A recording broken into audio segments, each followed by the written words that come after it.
se continúa utilizando el término estética de forma popular como sinónimo de belleza. Esto en parte puede que, voy pasando estas imágenes, yo necesito irla presentando. Tengo dificultad con pasarla, vamos a presentar esta. Diríamos que en parte la utilización de este concepto puede que todavía esté vinculada a esa definición que dio Alexander Baumgarten, quien ya en 1735 presenta en sus meditaciones filosóficas la estética como ciencia de la belleza, aunque también en su tesis doctoral aparece la estética como ciencia del conocimiento sensible o nociología inferior. Esto es importante especificarlo.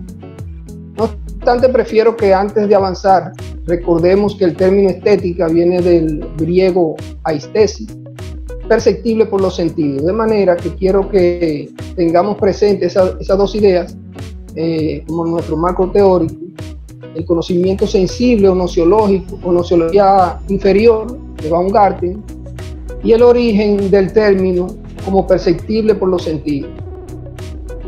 De hecho, muchos de los que recibieron la invitación a este banquete, al leer el título Estética de lo Feo, lo interpretaron, puede que lo hayan interpretado de inmediato como belleza de lo feo. En ese tenor quiero, sin rodeo, presentar a la audiencia el sentido en que aquí se trata la estética. Con ello, de paso, dar a conocer la idea de estética de lo feo que nosotros defendemos. La estética es una disciplina que, desde mi punto de vista, la podemos ubicar, no solo yo, hay muchos pensadores, la ubican dentro del ámbito de la axiología. O sea que estamos hablando de una disciplina filosófica que está vinculada a los valores, y los valores que tienen que ver con las apariencias de las cosas, específicamente la apariencia de los objetos, que pueden ser naturales o artísticos. Corre en parte la misma suerte de la ética, aunque presenta una dificultad adicional que la ética no tiene, y es que en el caso del estudio del comportamiento y de las valoraciones relacionadas con las experiencias prácticas, la axiología cuenta con la ética como cuestión teórica y con la moral como su objeto de estudio. Sin embargo, respecto al estudio de las apariencias de las cosas y las valoraciones propias de las experiencias, se le llama indistintamente a ambas cuestiones estéticas. O sea, tanto a la experiencia como a las reflexiones sobre esas experiencias se le llama de esa manera. Esto obliga a establecer una diferencia entre la estética como disciplina y la estética como experiencia.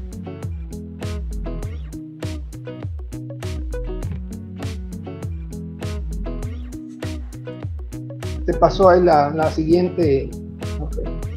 Entonces se observa que en muchas ocasiones la estética como disciplina no estudia necesariamente las experiencias estéticas, sino que se sale de su objeto de estudio y entra en unos espacios que desbordan las cuestiones axiológicas. Se observa una estética como disciplina que se confunde muchas veces con filosofía del arte, o con iconología, o con iconografía. La iconología y la iconografía son cuestiones nociológicas sobre las representaciones, o sea, sobre el significado de las cosas y de las imágenes, lo que tiene que ver con las formas. La iconología para el caso del observador que se detiene delante de una obra, por ejemplo, y comienza a estudiar un posible contenido a partir del significado de las imágenes plasmadas. Y la iconografía para el que produce, describe representaciones a partir de sus conocimientos y creencias. La estética tiene vinculaciones con la ontología, en tanto que hay un hecho que genera una contemplación y produce valoraciones, pero no tiene vinculación con la teleología y con la nociología en la misma dimensión que lo tiene la filosofía del arte. Más adelante retomaré de nuevo la relación de la estética con el arte. Sin embargo, quiero que me permitan volver momentáneamente a nuestra realidad cotidiana para retomar el caso de la apariencia, que al principio decía que debíamos tomar en cuenta esa cuestión de la apariencia. Repito nuevamente algo que ya dije, que la estética tiene que ver con las valoraciones vinculadas a las apariencias de las cosas. Y si analiza la utilización del término estética en la cotidianidad, nos daremos cuenta que tal cuestión es aceptada de forma indirecta. ¿En cuál contexto se utiliza el término? Observamos que se utiliza para nombrar salones de belleza, centros quirúrgicos, esos centros de estética, productos que tienen que ver con la modificación de las apariencias de las personas. De manera que el término como tal se utiliza correctamente, atribuyéndole a las cosas la palabra que corresponde. La desviación más bien tiene que ver con la vinculación de la estética, no con el hecho, sino con la intención. Me explico. La mujer o el hombre que visita un centro de estética o que utiliza los productos estéticos, lo hace con la intención de procurar belleza. Esa es su intención. Sin embargo, el hecho real no es ese. Lo cierto es que al acudir a estos centros de estética o al utilizar tales productos, terminará modificando su apariencia, y al hacerlo se generarán valoraciones que no necesariamente tienen que ver con la intención original del afectado, ni con las apariencias, ni con las apreciaciones que pueda tener el estilista, o sea, el profesional que lo atendió o que lo llevó a tomar esa decisión de hacer esa modificación de su apariencia. Se van a notar una variedad inmensa podrían surgir una cantidad de valoraciones respecto a la nueva apariencia del afectado, donde sale a relucir cuestiones relativas y cuestiones subjetivas. No creo que exista alguien que no haya experimentado esa realidad, que haya visto a alguien acudir a un centro de estética buscando mejorar su apariencia para alcanzar la codiciada belleza, y al salir de dicho centro genere juicio valorativo totalmente contrario o contradictorio a su intención. De manera que la intención era lograr la contemplación estética de algo bello, y lo que ha generado con la modificación de la apariencia es la contemplación estética de algo feo. De manera que la apariencia es una manifestación sensible de la realidad, de una realidad que es cambiante. Por lo tanto, la percepción de una apariencia es siempre algo confuso e impreciso, y esto hace problemático, y por otro lado lo hace también problemático el hecho de que se trata de una contemplación individual del hecho ontológico que precede al juicio estético. El que comprende esta lógica reconoce que la belleza no está sola en el vasto espacio sociológico, y reconoce que la contemplación estética de lo feo se funda en el mismo principio en que se produce la contemplación estética de lo bello. Y tal cuestión no es nueva, fue desarrollada también en el siglo XVIII. La exclusividad que disfrutó la belleza como valor estético antes de dicho siglo, más que un valor estético, era un valor normativo. Se buscaba un ideal canónico al margen de los sentimientos. La estética era considerada, como ya dijimos, como una preocupación por lo bello, incluso denominada la ciencia de lo bello, cuando hacíamos referencia a Baumgarten. Pero ya en el mismo siglo XVIII se empiezan a desarrollar teorías que abren nuevas perspectivas al concepto de belleza y también de la estética. Sin embargo, la independencia de lo sublime y de lo pintoresco respecto a lo bello en la segunda mitad del siglo XVIII abre posibilidades a otras categorías. En tal sentido, hay que ver la estética en el nuevo espíritu de la época en que surge dicho término, en el contexto de la noción de libertad del mundo moderno. Una época que empieza a reconocer que el individuo tiene gusto y que es capaz de juzgar por sí mismo. Y así como el individuo de la época piensa libremente, es capaz de crear libremente. Siguiendo ese orden de ideas, la estética, con las características que hoy es tratada, es un producto de la modernidad. Aunque es propiamente en el siglo XX cuando se advierten más decisivas sus influencias en el nuevo reordenamiento del arte, que hace que la estética como disciplina se separe de la estética como experiencia. Eso es importante tenerlo siempre pendiente para entender la cuestión esta de la estética de lo feo. De manera que, vamos a pasar una nueva imagen.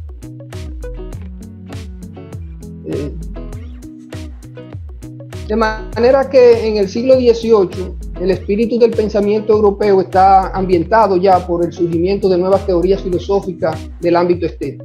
En ese contexto hay que tomar en consideración la incidencia de diversos textos, los placeres de la imaginación y los ensayos y otros ensayos publicados por Joseph Addison en El Espectador, la estética que ya mencioné de Baumgarten, de la tragedia y del criterio del gusto de David Hume, la indagación filosófica sobre el origen de nuestras ideas acerca de lo sublime y de lo bello de Edmundo Burke, y de Immanuel Kant, observaciones sobre el sentimiento de lo bello y lo sublime, y además la crítica del juicio, obra en la que este filósofo introduce la idea de la finalidad sin fin en la estética, el desinterés en el juicio estético y el juicio estético como juicio sin concepto. Eso aparece en este libro de Immanuel Kant sobre la crítica del juicio. De manera que para finales del siglo XVIII ya la estética había dado el giro copernicano, ya estaba en el espíritu de la época el germen de los cambios en Europa. Incluso más allá del pensamiento de los autores mencionados, la lista puede ampliarse con obras como Laoconte, de Lessing, el nuevo método de ayuda a la creación en la composición del dibujo de paisaje, de Alexander Poussin, 3 ensayos sobre la belleza pintoresca de William Hilpin, escritos sobre la estética de Schiller, y a partir del siglo ya XIX sale a la luz pública El mundo como voluntad y representación, 1819, de Arturo Schopenhauer. Quiero ahora que me permitan retomar nuevamente la relación de la estética con el arte. La estética como disciplina mantiene en potencia una relación estrecha con el arte. Ya hablábamos que hasta tal punto que a veces hay quienes confunden con filosofía del arte. Entonces, es una relación que puede parecer a primera instancia que se encuentra fuera de toda discusión. Sin embargo, no es así. Se trata de una relación condicionada y es oportuno establecer sus límites. Lo primero es que la estética no se limita al campo exclusivo del arte. Tampoco el arte se reduce a los espacios exclusivos de la estética. Un texto de estética como disciplina puede perfectamente sobrevivir sin tocar el mundo de las manifestaciones artísticas. De la misma manera que en un lejano bosque, apartado de la civilización, puede un sujeto, vamos a poner esta imagen aquí maravillosa, ¿verdad? Puede un sujeto ahí tener una experiencia estética ante este paisaje de la naturaleza, ante la cascada de un riachuelo o ante el canto alegre de un ruiseñor, que de hecho tengo por ahí una imagen de... Vamos a poner esta imagen aquí. Esta imagen, por ejemplo, se puede tener una experiencia estética ante ese acontecimiento de la naturaleza, o lo que hemos escuchado, el canto del ruiseñor. Bien podríamos darnos cuenta, tener ahí una experiencia estética, sin haber asistido nunca a un concierto o a un museo. Un individuo del campo puede tener una experiencia estética. Puede sin duda alguna un campesino de monte adentro tener una contemplación estética ante el sonido de las aguas golpeando las rocas de un arroyo, como por ejemplo en el río Masacre de mi pueblo. Mírenlo ahí, donde está. Y puede tener ante ese acontecimiento, eso ahí de la naturaleza, donde no ha intervenido la mano del hombre para producir estas cascadas, estas chorreras, ahí se puede tener una experiencia estética sin tener conocimiento alguno sobre la música. Y puede igualmente un lugareño tener una experiencia estética ante un brillante pasto de verdes variados, que se funden con una montaña de matices grises, azules y violetas, sin tener conocimiento sobre teorías y prácticas del color y sin haber entrado en contacto nunca con las obras de los grandes impresionistas. Aquí traje esta obra ahí de Monet. O sea, un campesino puede tener una experiencia estética sin tener conocimiento sobre las obras de los impresionistas, sin haber visto nunca una obra de un impresionista. Entonces, ¿en qué momento se establece realmente esa relación de la estética con el arte? Dicha relación más bien se establece en el momento en el que el sujeto entra en contacto con la obra de forma desinteresada. ¿Recuerdan que mencionábamos la definición, lo que reflexionaba Immanuel Kant sobre el juicio estético y la experiencia como una cuestión desinteresada? En ese instante en el que el sujeto entra en contacto con la pieza, se produce la contemplación, donde el sujeto abandona la condición de observador y se convierte en espectador. Ahí es que se produce la contemplación estética como tal. O sea, cuando él abandona esa condición de observador y pasa a la condición de espectador. Entonces vamos a ir mirando la diferencia entre una cosa y la otra. cuando estamos en la condición de observador de una obra y cuando estamos en la condición de espectador. A partir del siglo XVIII se dieron pasos importantes para diferenciar la actitud estética de contemplar el mundo de otras actitudes que tienen fines prácticos, en la que se perciben los objetos y las cosas sin ningún sentido estético. Vamos a leer esta cita de Kant. Bueno, la voy a leer desde aquí.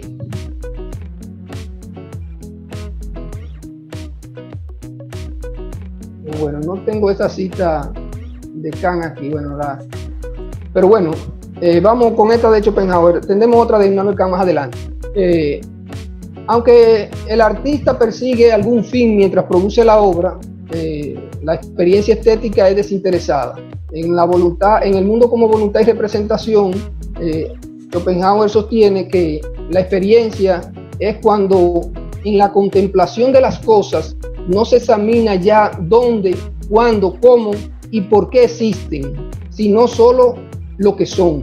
Es decir, olvida su individualidad, su voluntad, y no es más que puro sujeto, límpido espejo del objeto, de tal manera que parece que el objeto está solo, sin el ser que lo percibe, y que no se puede separar la cosa percibida del sujeto de la percepción. Eso está en el mundo como voluntad y representación. De manera que el hecho de establecer contacto con una obra no produce siempre necesariamente una contemplación estética. Un sujeto perfectamente puede establecer con la obra una relación de interés científico, artístico, teleológico, ontológico o nociológico, pudiendo estar totalmente ausente de la experiencia estética, o viceversa, tener una contemplación estética y estar ausente todo lo demás.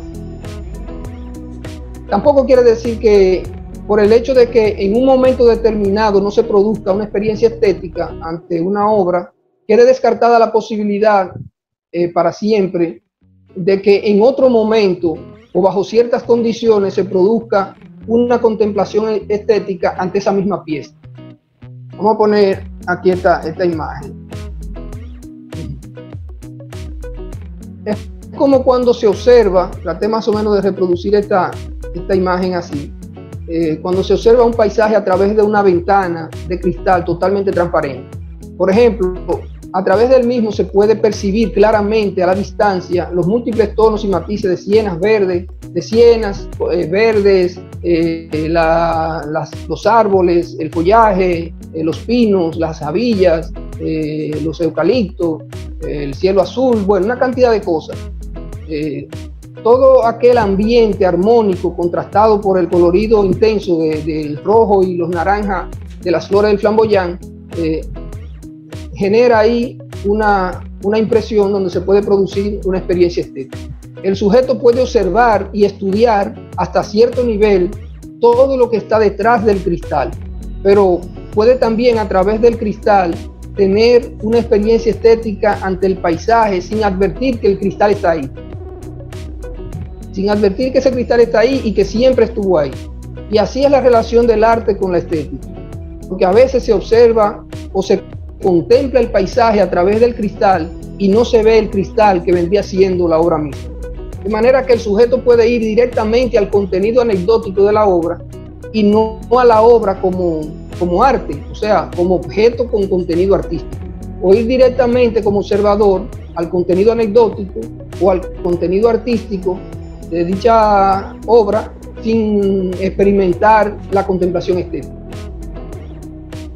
En esa relación, respecto a eso, hay una cita quiero que veamos, de Ortega y Gasset en la deshumanización del arte.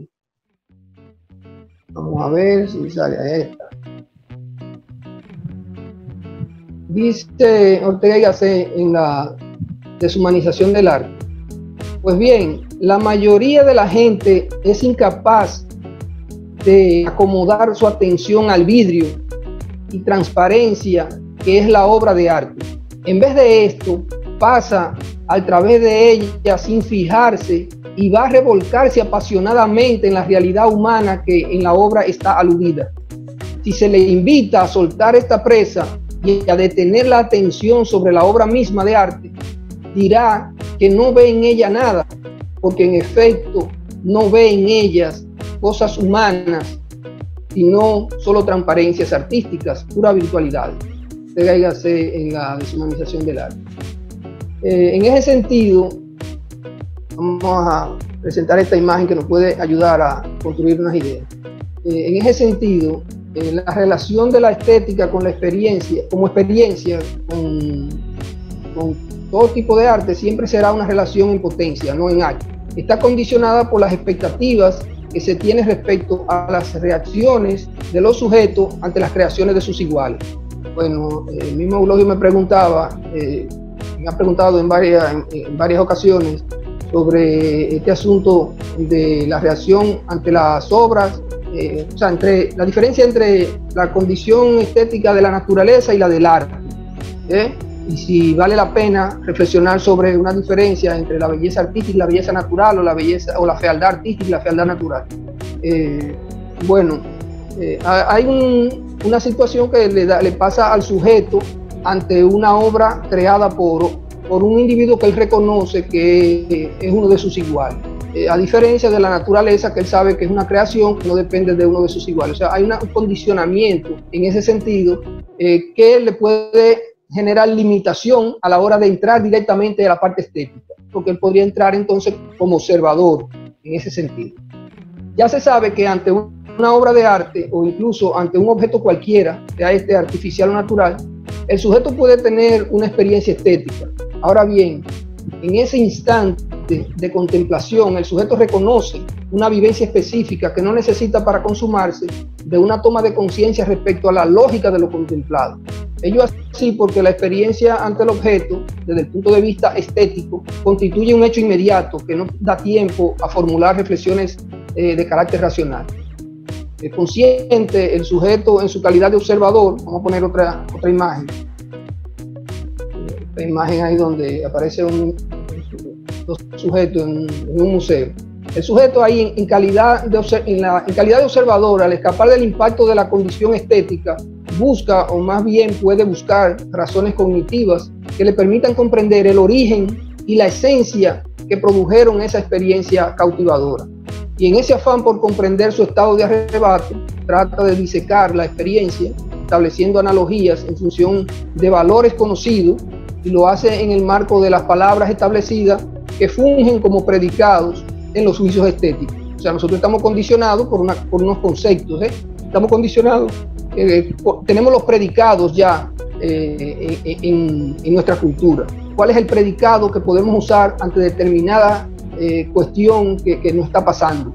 O sea, nosotros no nos inventamos los predicados, los predicados están ahí. Entonces nos manejamos con esos predicados. Entonces no necesariamente lo que nosotros estamos emitiendo en un juicio es acorde con lo que estamos sintiendo, sino con lo que el predicado nos permite informar. En ese escape de la contemplación, el sujeto también se puede interesar por las cuestiones lógicas, ya que esas palabras representan conceptos. Siguiendo ese orden de ideas, la filosofía del arte aborda el origen, las causas y los fines de la creación artística y las cuestiones surgidas por esta como poseedora de imágenes que generan valores y muestran contenidos. El territorio de la experiencia estética es más amplio que el de la experiencia del arte, pero también más abarcador que el de la experiencia de la belleza. En ese sentido, es de vital importancia identificar el rol de la contemplación en la experiencia estética, así como establecer la diferencia entre mirar y ver, y observar y contemplar. En lo que respecta a lo visual, vamos a poner esta muchacha que nos da esa impresión de que algo está sucediendo ahí, ¿verdad? Respecto a lo visual, el ser humano mira, y mediante esa acción puede ver en el sentido de percibir, porque son muchas las acciones humanas que tienen como base original la mirada. Sin embargo, en el caso de la contemplación se requiere el cuidado de la atención, de tal suerte que se puede mirar sin lograr ver algo y ver sin llegar a contemplar. De manera que aquí los conceptos claves son observar y contemplar. El observar es un producto analítico, describe con interés. El contemplar es una actitud sin intención complementaria. En ese sentido, y sin desconocer el inmenso campo de las percepciones, resulta oportuno presentar aquí algunas ideas sobre esas experiencias y la correspondiente a la contemplación estética como tal. Se impone entonces ofrecer respuesta a las siguientes interrogantes. ¿Qué es contemplar un objeto estéticamente? ¿Hay una forma estética de contemplar las cosas? Tal ejercicio reflexivo es en sí un marco aclaratorio pertinente para identificar en qué contexto las obras de arte son contempladas estéticamente. Muchos de ustedes pensarán y acaso se preguntarán en este momento cómo diferenciar una atención estética de otra que no lo es. Bien podríamos poner como ejemplo el caso del modelo y de la modelo que posan desnudo en una clase de pintura o de dibujo. Vamos a ver estas imágenes y luego vamos reflexionando. Solamente vamos a ver las imágenes de un aula, vamos a ver esto. Por ejemplo, ahí hay un joven posando para una clase de dibujo, una clase, puede ser que sea una de acuarela. Entonces vamos a ver otra imagen. Ahí tenemos un joven posando también para una clase, parece ser una clase de dibujo. Aquí vemos una señora posando para una clase igual puede ser estudios anatómicos de dibujo. Y vemos otra, y así podemos ver qué pasa allí. Bueno, ahí tenemos un conjunto de individuos donde ciertamente están en un aula de clase, pero ¿qué está pensando cada uno? O sea, cada uno puede estar pensando y experimentando una realidad diferente. En ese sentido, vamos a poner aquí algo que sea más asombroso y provocador. Sería este caso para analizar, que nos daría más perspectiva en ese sentido. Es un ejemplo hipotético en el que 4 sujetos, al desplazarse por un parque público, se encuentran con una mujer desnuda, en pleno sol, recostada, qué sé yo, sentada en una silla. A eso me estoy refiriendo, o sea, una mujer desnuda ante la vista de todos los transeúntes del lugar. 4 individuos la miran a la mujer con atención, pero moldeados cada uno por factores distintos, culturales, profesionales, religiosos, circunstanciales. Ante un hecho como este se podrían dar diversas situaciones, de las que me voy a permitir presentar la siguiente. La mirada del observador que intenta comprender las causas que llevaron a esa mujer a la situación en la que se encuentra. Está buscando una verdad psicobiológica del hecho, puesto que esa acción le parece absurda en cuanto a que espacio y tiempo están jugando un papel incompatible con el accionar que se espera de un ser racional en un lugar público. En ese sentido, su observación procura hacer ciencia de la conducta. Sin embargo, al prestar atención a las cuestiones propias del comportamiento, desde la óptica de la salud mental, se desvía del ámbito de la contemplación estética. El otro individuo, un adolescente, vamos a poner otra imagen, vamos a ver cómo la podría percibir el adolescente que está ansioso, invadido por el impulso erótico que le ha generado la desnudez voluptuosa de esta mujer. Se siente personalmente afectado por la sensualidad que le sugiere la persona observada, sin poder orientar una mirada que lo excluya del ser observado, atrapado totalmente por saciar los placeres que proporcionan los sentidos.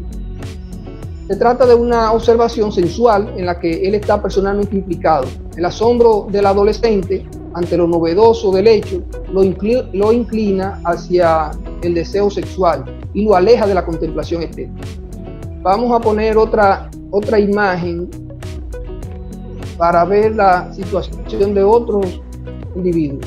Aquí vemos en esta imagen dos mujeres, una que da la impresión de que presenta cuestiones anormales y otra, bueno, que está iluminada por el sol. En la de un tercer sujeto, sanciona a esa mujer porque a su juicio está haciendo algo incorrecto.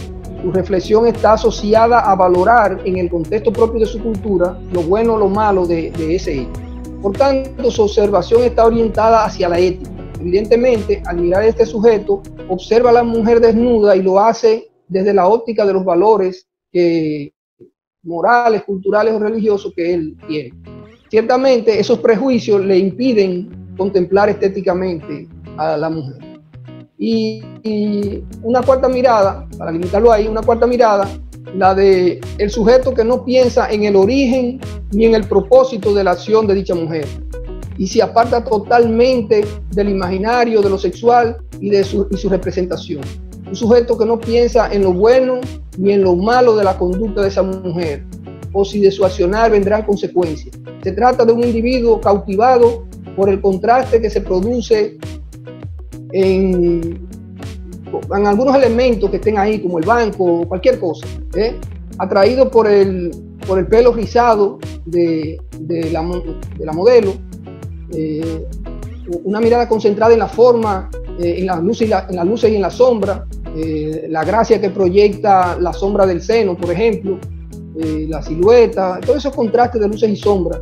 Se trata de un espectador que solo se ha detenido a contemplar la apariencia del objeto. Su mirada es estética. Con ella el sujeto carece de intención complementaria mientras vive la experiencia, mientras él está en ese momento, está al margen del espacio y el tiempo cotidiano y deja de ser él para ser absorbido por lo que está contemplando. En ese sentido, vamos a poner otra imagen que pueda ayudar a entender más esto. En tal sentido, tanto el sujeto de la mirada científica como el de la observación moral, religiosa y el de la mirada sensual, ya descritas, podrían también, en términos de posibilidad, apreciar estéticamente a la mujer desnuda del parque o a los modelos de una clase de pintura o de dibujo, siempre que lo hagan de forma desinteresada y no se sientan personalmente implicados. Cuando de su contemplación no se desprenda un interés inmediato. En innumerables ocasiones, nosotros vamos a pasar a otra imagen. En muchas ocasiones se observan sujetos atrapados por la magia envolvente de la contemplación estética, que luego abandonan abruptamente al brotar el interés. El caso, por ejemplo, del hombre que queda absorto ante la atractiva imagen de una mujer, a quien, o en el caso de la mujer, ante las formas atractivas de un hombre. En el caso de hombre pongo el ejemplo del hombre ante la mujer, a quien contempla por unos minutos de forma desinteresada y que luego abandona la experiencia estética para expresarle su interés en mantener contacto con ella, solicitándole un número de teléfono, invitándola a cenar. Incluso puede ser que el interés de establecer relación de mayor cercanía con ella esté motivado por disponer de espacio para seguirla contemplando. Sin embargo, aún sea esa la razón, la contemplación queda inmediatamente contaminada y se esfuma por la cuestión del interés. O sea, el desinterés debe siempre acompañar a la experiencia estética. De manera que todo puede ser contemplado estéticamente, pero no siempre las cosas se miran así.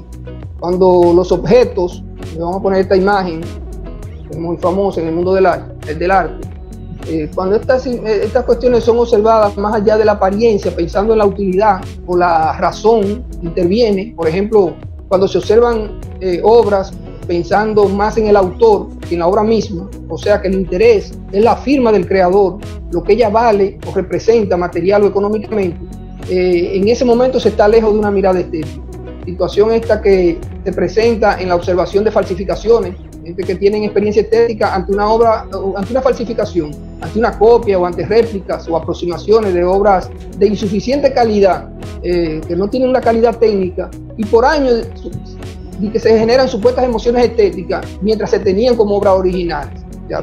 Eso es discutible, tal experiencia. Tan pronto se entera que no era un original, entonces se pierde la magia. Entonces esa magia como tal no existía ante la obra. Era una magia que estaba contaminada por el desconocimiento que tenía y la aceptaba como un original. Vamos a ver otra imagen que nos ayuda. Es pertinente, Conviene destacar el hecho de que no siempre que se realiza un trabajo sobre estética o sobre obras de arte está presente en el proceso de la experiencia estética del escritor que aborda las obras. Muchos emiten juicios normativos que en nada los acerca al ámbito de la estética. Incluso algunos escritores producen trabajos teóricos sobre obras de arte, aún delante de las obras mismas, que no necesariamente muestran juicios estéticos como resultado del contacto con la pieza. Por el contrario, otros, vamos a poner esta imagen, vamos a pensar que tenemos una escritora delante de esta pieza. Otros podrían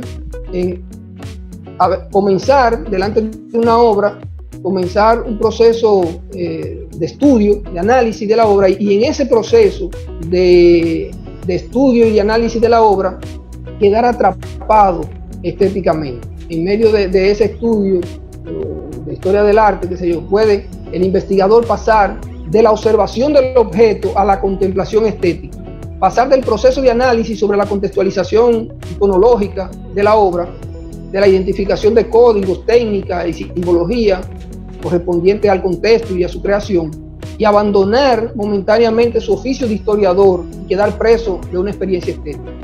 Hay una cita la vamos a poner aquí, que nos ayuda a entender esto. Darle lectura a esta cita de Schaeffer.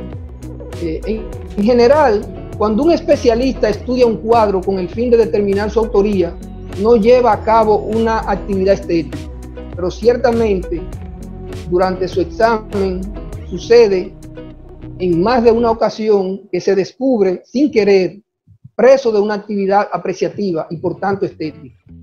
Incluso el colegial al que se le hace ingurgitar a los grandes clásicos literarios logra a veces olvidarse del contexto escolar para sentir placer o disgusto por los textos en sí mismos.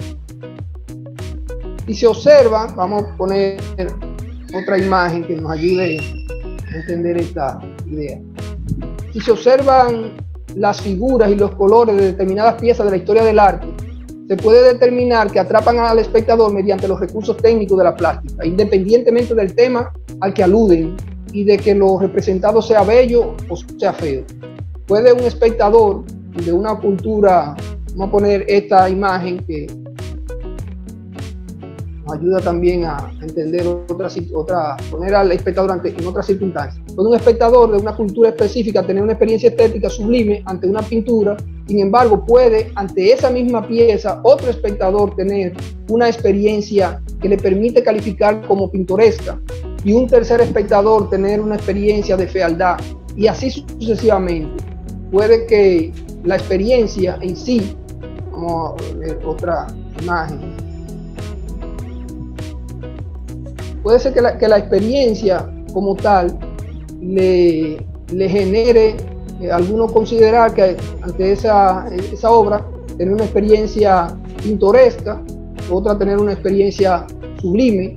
La representación de la experiencia permite emitir el juicio estético. O sea, primero se da un hecho, tiene que darse ese hecho primero y luego viene el juicio estético.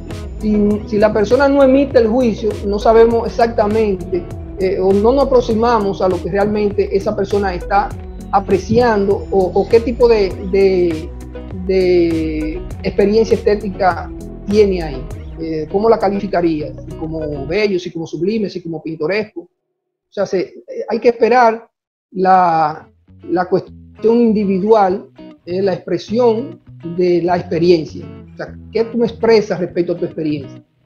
En ese orden, el predicado del juicio sobre las obras de arte, vamos a poner otra imagen. Vamos a ver estas obras. Aquí tenemos unas obras de Picasso. El juicio estético sobre las obras, ya sea que se postule que son pintorescas, ya sea que son sublimes, o que son bellas, o que son feas, tendrá un valor individual y subjetivo. Por eso se trata de un juicio sin concepto, en el sentido kantiano. Un juicio donde el predicado agrega una información que no forma parte del objeto y que solo tiene valor en relación con el espectador que emite el juicio. Es una combinación de un juicio epistemológicamente subjetivo sobre un hecho que es ontológicamente subjetivo. Ahí se da esa situación. Por la cualidad que enuncia depende únicamente de la existencia de una relación de hechos que involucra al espectador y obedece a un estado mental que solo es accesible para quien enuncia el juicio. Vamos a ver esa otra obra, por ejemplo, antes de esa obra. ¿Qué pasa ahí? ¿Verdad? Incluso dos individuos pueden estar delante de una obra y emitir juicio distinto cada uno. Siempre también con la situación de que están limitados por los predicados que existen para tal fin. Aquí vamos a leer esta cita de Immanuel Kant, que yo lo voy a presentar ahí. Es un poco larga, pero es necesario leerla aquí. Dice Immanuel Kant en la crítica del juicio: pero ya he dicho que un juicio estético es único en su clase y no da absolutamente conocimiento alguno, ni siquiera confuso, del objeto. Conocimiento que ocurre solamente mediante un juicio lógico. En cambio, refiere la representación mediante la cual un objeto es dado solamente al sujeto y no hace notar propiedad alguna del objeto, sino solo la forma final de la determinación de las facultades de representación que se ocupan con esto.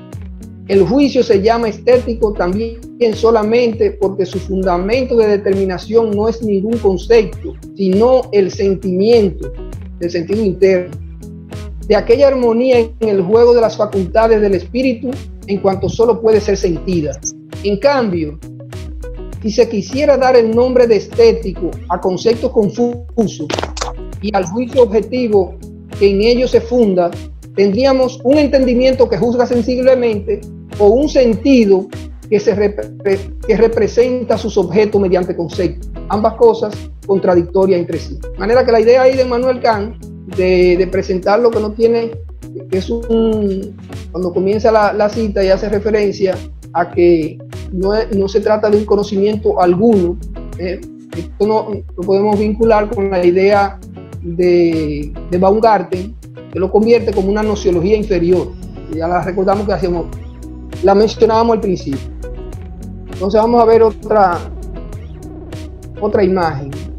Aunque el arte y la estética constituyen cuestiones independientes, sin conexión alguna en el ámbito ontológico estricto como tal, el ser humano, en su potencial condición multidisciplinaria, encuentra vínculo en el ámbito epistémico. Así, se recurre muchas veces en el lenguaje, por ejemplo, al uso de la expresión propuesta estética de una obra, cuando en realidad y en el contexto del uso de tal expresión se está aludiendo más bien a la propuesta artística y no a la propuesta estética. De esa manera, vamos a ver estas dos reacciones. Miren esto, en un museo, este señor va pasando por el lado de un cuadro que no fue capaz de atraparlo. Mira cómo él va cruzando. Bueno, ese cuadro está ahí, él no puede negar que hay algo ahí, pero él va caminando. Lo mismo que con esta obra que puede ser contemporánea. En el museo, en el MoMA, hay un cuadro en blanco. No lo conseguí con una persona delante, pero yo me senté en ese Museo de Arte Contemporáneo de Nueva York, en el MoMA, a ver la reacción del público delante de esta obra. La reacción era la siguiente: o sea, iban directamente, un cuadro en blanco, iban directamente a ver la ficha.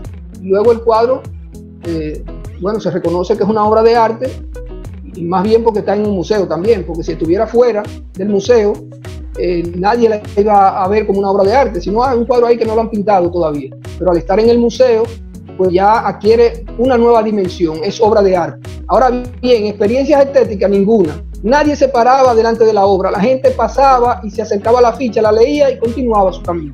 Entonces, bueno, un poco puse esa imagen un poco para recordar eso.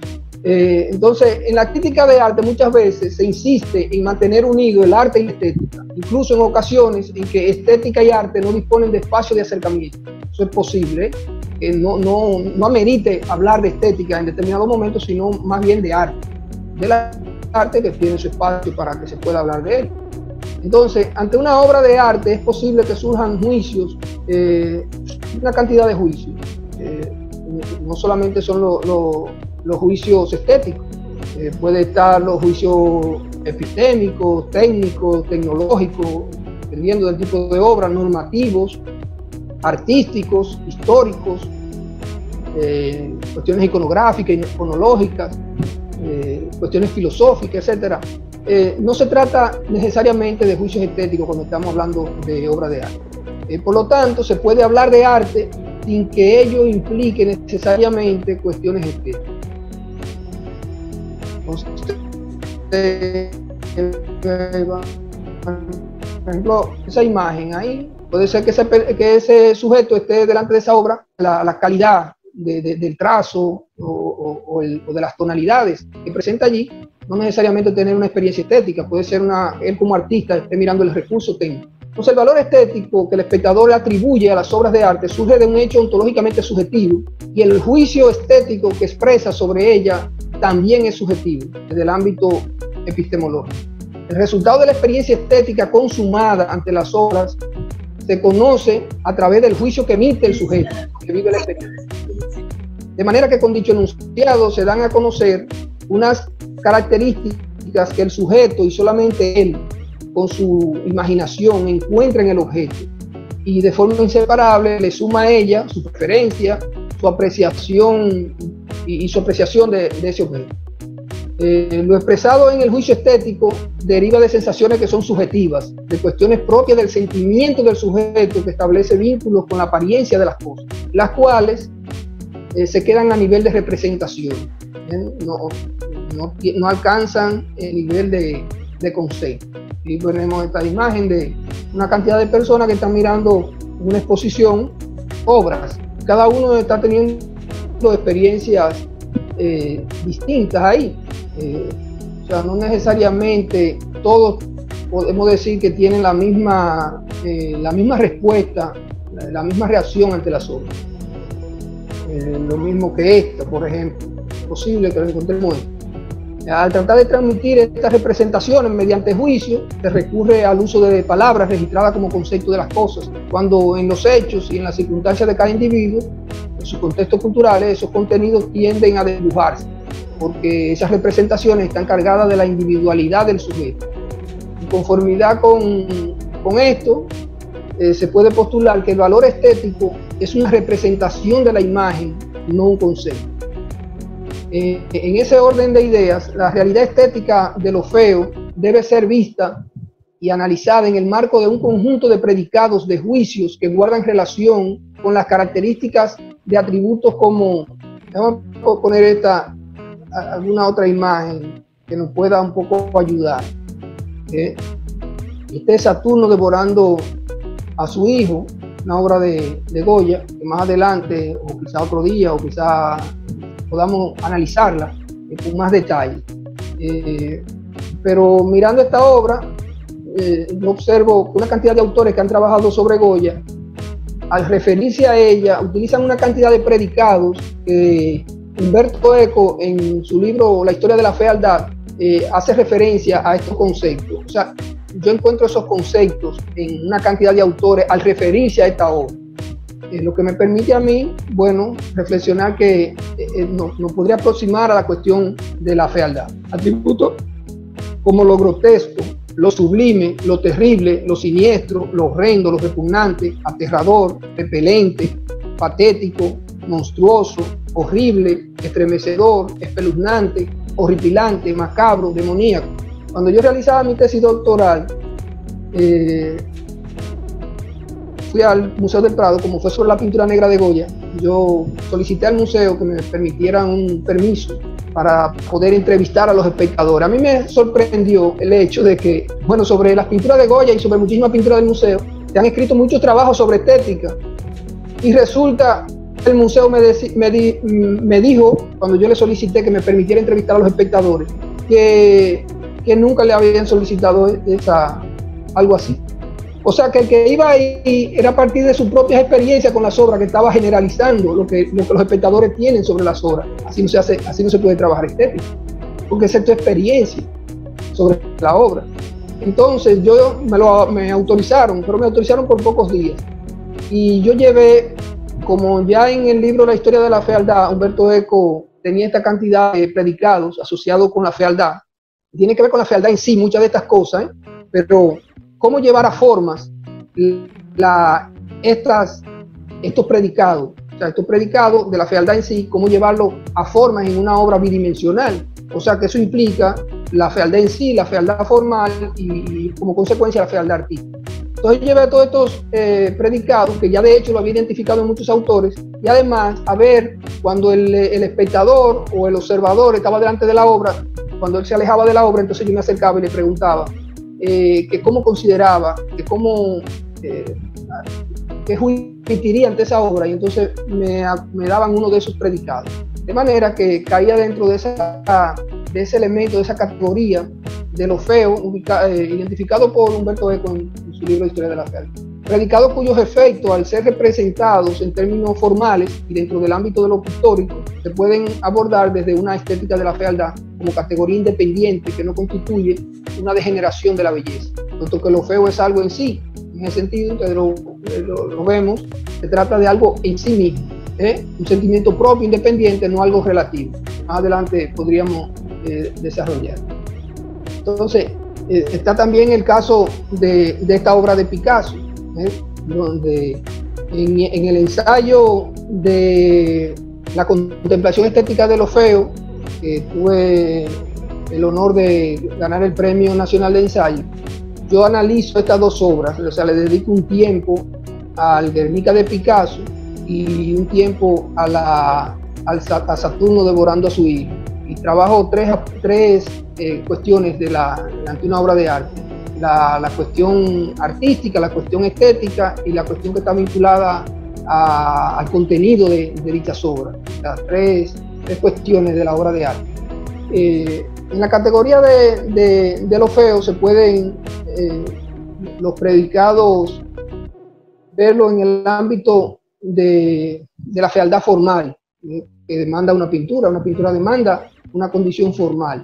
El artista tiene que estudiar la fealdad en sí como tal, y entonces eso que él observa, porque el artista tiene esa condición, puede ser que algo lo impacte estéticamente, pero él tiene que abandonar eso para entonces entrar en su condición de artista, y entonces comenzar a analizar cuáles formas le permitirán a él llevar eso al espacio bidimensional. Esa es su labor. Por eso es que él puede atrapar al espectador, pero él tiene que hacer un trabajo de investigación de cómo esas formas pasarlas de un ámbito tridimensional a un ámbito bidimensional. En el caso del Guernica de Picasso vemos que es una cuestión distinta a la de Goya, porque en la de Goya vemos algo vinculado a lo verosímil y en la de Picasso vemos lo inverosímil. En estos casos se pueden señalar también matices que están vinculados en ambos casos a la fealdad, porque nos genera angustia, temor, pánico, pasmo, ansiedad. Ambas obras están vinculadas a cuestiones de la guerra, una del siglo XIX y la otra del siglo XX, pero ambas inspiradas en cuestiones de la guerra. En la época contemporánea es de fácil aceptación el hecho de que el arte pueda ser feo, sublime, horroroso. Incluso en algunos concursos y exposiciones presentan objetos asquerosos y desconcertantes como piezas artísticas. Tanto el sadismo como lo atrozmente impactante puede ser considerado arte, siempre que un discurso conceptual lo justifique. Oye, un discurso conceptual lo justifique. Ahí no hay experiencia estética, es un discurso conceptual que lo justifica. La gente reconoce que eso es arte, pero no tiene ninguna experiencia, no necesariamente va a tener experiencia estética ahí, porque necesita un discurso conceptual. O sea, el acercamiento no es por la apariencia de las cosas, sino por el contenido. Y hay que leer un manifiesto antes de acercarse a la obra. Regularmente estas obras de carácter contemporáneo te ponen, antes de que tú veas la exposición, te condicionan con el manifiesto. Te lo colocan delante primero, tú lo ves, lo lees, para que tú entonces puedas asimilar lo que hay allí. O sea, tú no vas, de entrada no hay una intención de que se produzcan experiencias estéticas. La intención es de que allí se produzca una experiencia de carácter conceptual. Muchas veces las personas, bueno, en los museos, yo estaba en Bilbao, yo observaba en el Museo de Bellas Artes y en el Museo, en el Guggenheim, que están ahí bien cerca, lo siguiente. Usted va al Museo de Bellas Artes, donde están las obras de los grandes maestros de la historia del arte, de las obras tradicionales, y usted paga para ver la exposición. Y entonces es opcional que te den un dispositivo para tú escuchar lo que se dice, lo que se ha reflexionado sobre determinadas obras o sobre el contenido de determinadas obras. Eso es opcional. En el Guggenheim, que es un museo contemporáneo, cuando tú pagas, que tú pagas para llevarte el dispositivo, porque tú sin el dispositivo muchas veces no tendrá sentido el recorrido. Entonces, ¿qué tú observas en este museo? Bueno, que las personas, en el Guggenheim me refiero, que no es opcional, si tú quieres no lo usas, pero te lo tienes que llevar porque lo tienes que pagar. O sea, que de entrada, sabe que tú lo que vas es allí a escuchar lo que se dice de las obras, no tanto apreciar las obras, y ese dispositivo no tiene mucho sentido. Entonces tú observas que las personas van a la ficha, anotan el número de la obra y se alejan, ni siquiera se detienen a mirar la obra, nada más van y miran la ficha, ponen el número y se alejan escuchando todo lo que se dice de la obra. Ahí no hay experiencia estética. Por más que te digan que hay experiencia estética, ahí no hay experiencia estética. Ahí el valor principal lo tiene, en ese caso, el curador, el teórico, el crítico que escribe sobre la obra, más que el artista mismo. Entonces, la idea del valor estético de lo feo en la obra está planteada, y eso fue algo que me motivó para este trabajo de investigación, primero por mi condición de artista y luego por mis preocupaciones filosóficas. En la poética de Aristóteles está expresada que hay seres cuyo aspecto real nos molestan, nos producen molestia, pero la imagen bien ejecutada de estos nos agrada. Así lo presenta Aristóteles, atribuyéndole, vamos a poner la cita ahí, exactamente de Aristóteles, nos ayude ahí.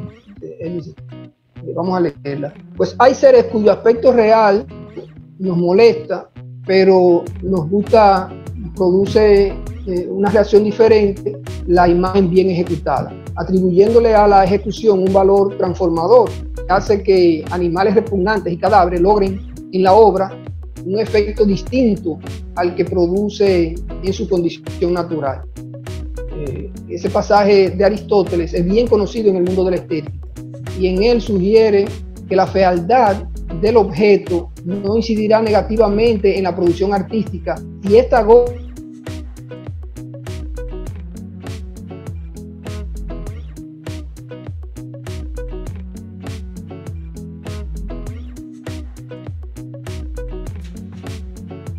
Sin embargo, él dice también, y vamos a presentar la otra cita, bueno, pero me gustaría primero leer estos autores. Durante el siglo XVIII, yo me di cuenta que una cantidad de autores hacen referencia a este pasaje de Aristóteles que está en la poesía. Y ahí están estos libros, Los placeres de la imaginación de Joseph Addison, de la tragedia de David Hume, en la indagación filosófica sobre el origen de nuestras ideas acerca de lo sublime y de lo bello de Barthes, en Laoconte de Lessing, en la crítica del juicio. En todos estos autores hacen referencia a ese pasaje cuando se están refiriendo a sus reflexiones estéticas. Pero si uno observa la cita, lo que continúa diciendo Aristóteles, nos damos cuenta que no es solamente la cuestión de la mímesis, porque él hace una especificación. Él dice, y si, o sea,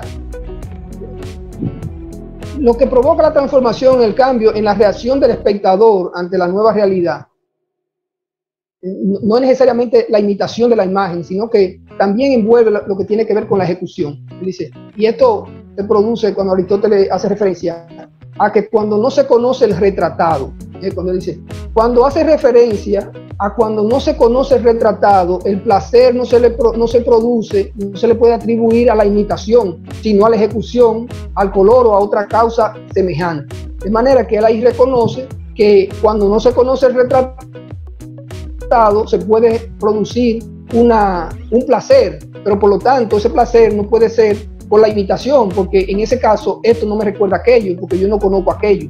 Entonces, en ese sentido, la idea de Aristóteles es interesante porque la experiencia se da como tal en la obra de cuestiones repugnantes que yo no necesariamente conozco.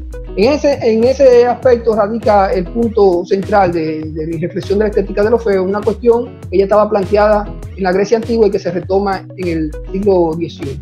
Los aspectos señalados por Aristóteles como causantes del placer, o sea, la ejecución, el color y otra causa semejante, para los casos en el que se desconoce el objeto retratado, resulta ser un argumento favorable para las ideas que hemos desarrollado aquí sobre la estética de lo feo. Porque no todas las imitaciones son valoradas de igual manera. Eso lo vemos en las clases de arte. No necesariamente el estudiante o el artista que reproduce con mayor fidelidad un modelo que tiene delante es la que va a producir, la que va a resultar más interesante para el conjunto de los estudiantes. A veces no necesariamente la que más se parece causa más asombro y admiración porque los recursos técnicos hacen que se aprecie de esa manera.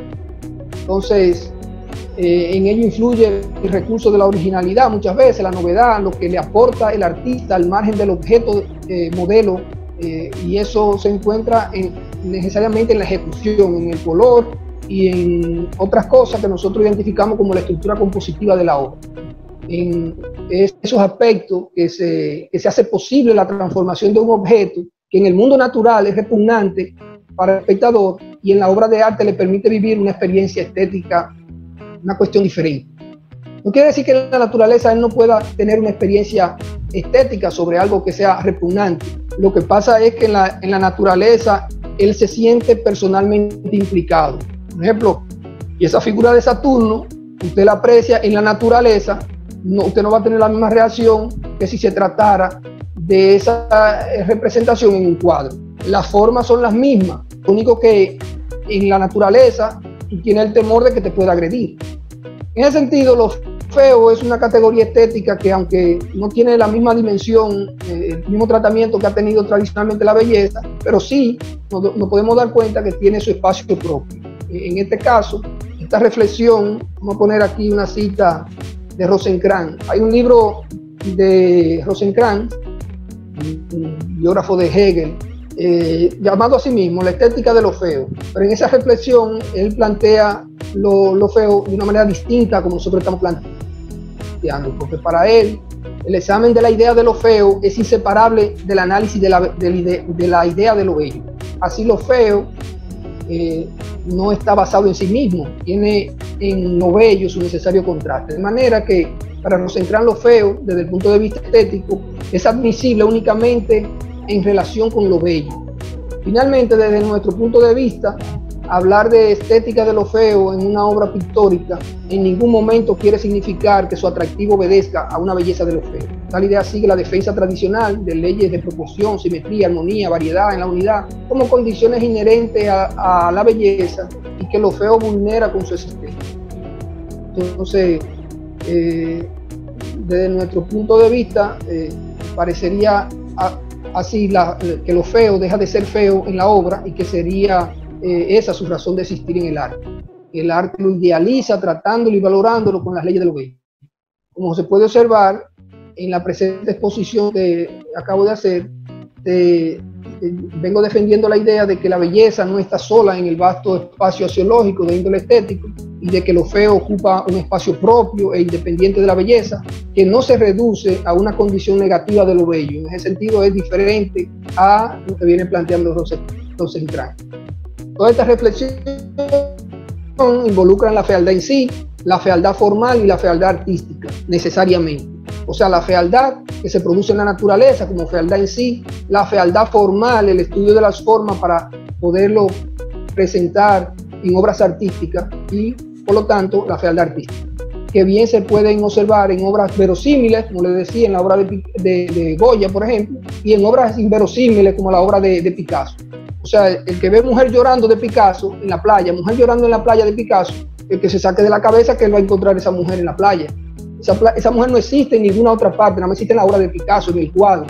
Ahora, el Saturno devorando a su hijo de Goya, es posible que encontremos, no el Saturno como tal, como el dios, como el Crono, sino, o como Saturno, sino un ser despiadado que se come a otro ser. Eso podría encontrarse en la naturaleza.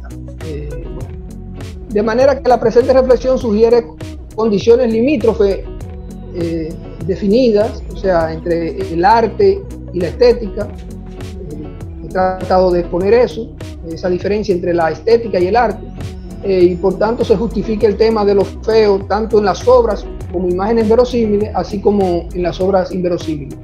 Le podríamos dedicar un tiempo a la obra de Goya y la de Picasso, pero prefiero que lo dejemos hasta ahí. ¿Qué le parece, William?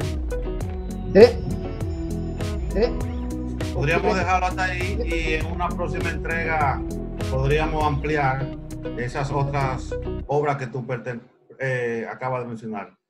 Sí, vamos por lo menos a presentarla. Vamos a ver ahí, una persona contemplando esta, otra contemplando la de Picasso, otra contemplando la de Goya nuevamente, otra contemplando la de Picasso. Ustedes que puedan apreciar la obra como tal, y yo que le hice una intervención identificando el punto dorado, según la tradición de Vitruvio, el punto dorado en la obra de arte, y lo mismo en la obra de Picasso, esto del punto dorado, un poco aplicándole algunas cuestiones sobre arte, sobre esta fotografía. Así que gracias por la paciencia de escuchar. Bien. Bueno, William, entonces esperamos que la otra intervención sea pronto, porque esta ha sido realmente magnífica y muy aprovechadora. Realmente hemos aprendido bastante con la exposición del doctor Dulce Muñoz. Realmente es muy interesante. Hay cosas que uno desconoce realmente por no estar involucrado en el arte, pero es una iniciativa a leer su ensayo realmente y poder conocer más. Muy interesante. Así que yo espero que el grupo organice la próxima pronto. Bueno, doctor, por favor, deje de compartir pantalla para que pasemos entonces ahora a...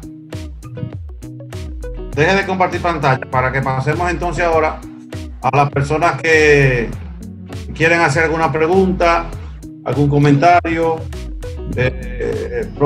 Doctor, excelente. En el chat dicen que sin desperdicio. ¿Verdad? Sí, ha sido excelente su participación. Completamente sorprendido porque no lo conocían, y cuando uno se encuentra con alguien con tantas condiciones sin conocerlo, la sorpresa es todavía mayor. Ahora estamos en el momento que pueden hacer preguntas, simplemente levantan la mano, le abrimos los micrófonos para que puedan hacer preguntas. Como no hay preguntas ni petición de participación, doctor, yo le quiero preguntar algo para que usted me ayude a entender algo que usted explicó en su excelente, exquisita exposición. Usted planteaba que una persona, cuando ve una obra de arte, si se lleva solamente el dispositivo auditivo que explica la obra de arte y se va sin estar frente a la obra de arte, no tiene experiencia estética. Si más o menos fue lo que yo entendí de esa manera. ¿Entendí mal? Exacto. Sí, no, es correcto. Ah, es correcto. Entonces, o sea, puede tener ahí una experiencia de tipo nociológica sobre la obra, o sea, conocimientos sobre los orígenes de la creación, la idea que motivó al artista a crearla, que es lo que pasa muchas veces con obras contemporáneas, en esos grandes museos. Un estante, por ejemplo, en el Guggenheim hay un estante, sin libro ni nada, el estante que lo llevaron ahí, lo colocaron. Si usted no ve, si ese estante lo ponen afuera, frente al museo, nadie se le ocurre pensar que es una obra de arte. A nadie absolutamente. Eso es un estante que lo van a limpiar y lo van a entrar o lo van a botar. Pero ya colocado dentro del museo, incluso dentro del museo, tú tienes ahí también la duda de si realmente no es el estante de la biblioteca del museo que lo han sacado momentáneamente al pasillo para limpiarlo, para hacer cualquier cosa. Uno tiene eso bien claro. Entonces, bueno, tiene una ficha, y como tiene una ficha, tú te colocas ahí, tú no te vas a quedar sentado a parar ahí a apreciar el estante de los libros allí. Puede ser que sí, que alguien se tenga eso, pero bueno, no es lo común. La gente lo que va, mira la ficha, le pone el número de la ficha y entonces se va con el dispositivo escuchando todo lo que dicen. ¿Qué es lo que inspiró al artista para decir que eso es una obra de arte? Y luego hay una persona que debe vivir bien escribiendo sobre eso. Debe vivir mejor que el artista, escribiendo sobre todas las bondades y las maravillas del artista que hizo eso. De pasará la vida disfrutando de su conocimiento como curador y teórico sobre esa obra y otras. Entonces, bueno, lo que ahí el sujeto entra en una condición de conocedor de una pieza que está en el museo, pero no tiene experiencias estéticas, porque ni siquiera se detuvo a mirar eso más que la ficha. Esa es la cuestión.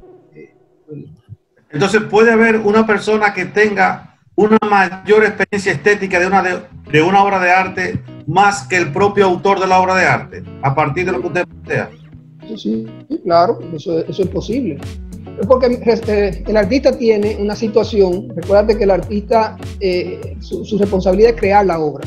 Entonces el artista está en el debate constante entre su función como artista, creador, y su función secundaria como espectador. Su función fundamental es la de crear la obra. Entonces, mientras él está ahí, él necesita pensar en los materiales que necesita la obra, pensar en el contenido de la obra, que tiene un contenido para esa obra. Entonces eso hace que él constantemente, aunque de vez en cuando se dé cuenta delante de la obra, sea atrapado estéticamente por la obra, pero pronto abandona su condición de espectador para retornar de nuevo a su condición de creador.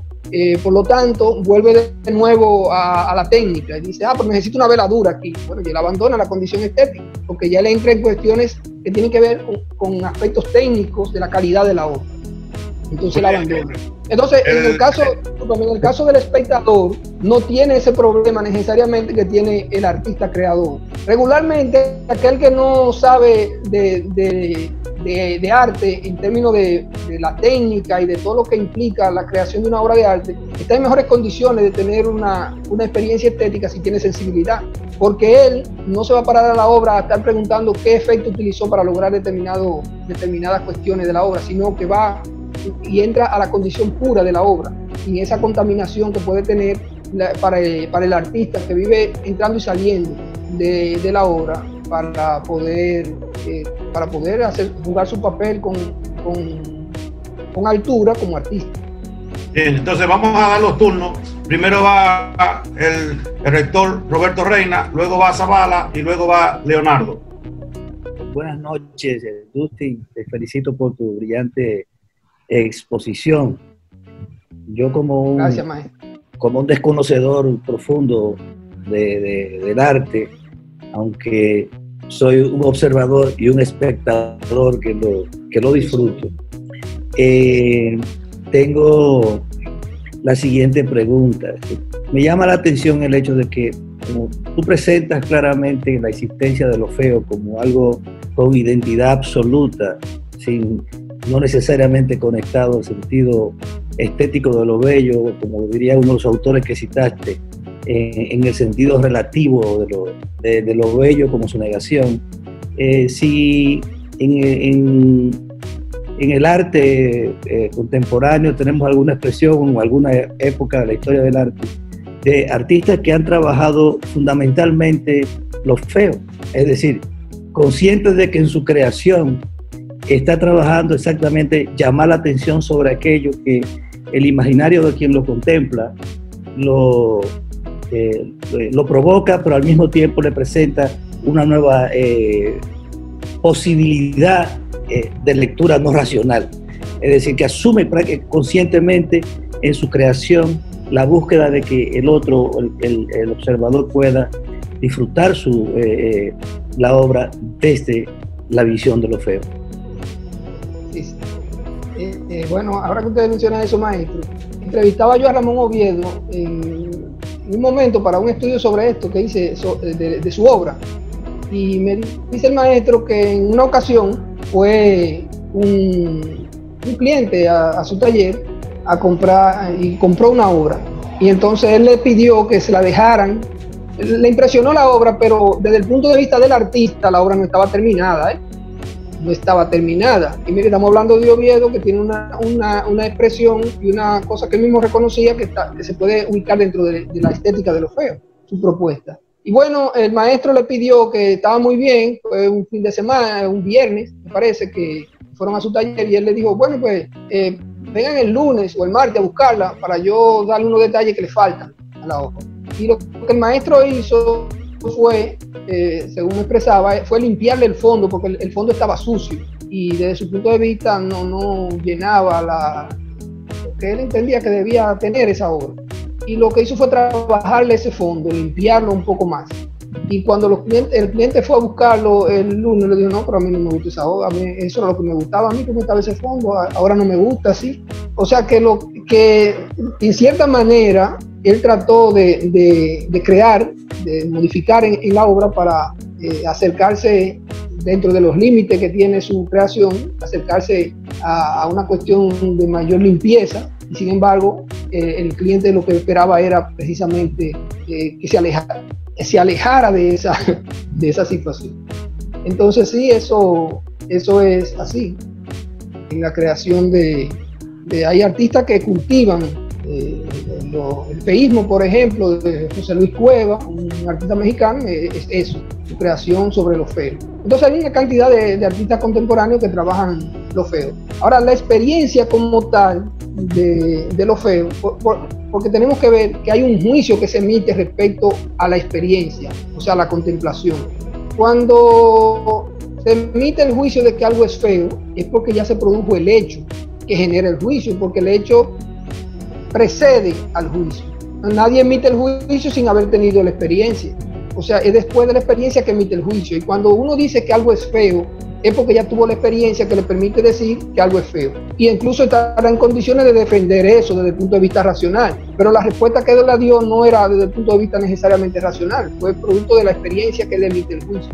O sea, que en todo esto hay que ver siempre la cuestión son valoraciones. Hay que ver entonces el valor estético, la experiencia que vive el espectador, que genera, o sea, que le genera el hecho como tal, y luego el juicio que emite. Por eso yo decía que en esta cuestión de la estética hay un hecho ontológicamente subjetivo y hay un juicio epistémicamente subjetivo también, que es diferente a lo que pasa con cuestiones de gusto, por ejemplo.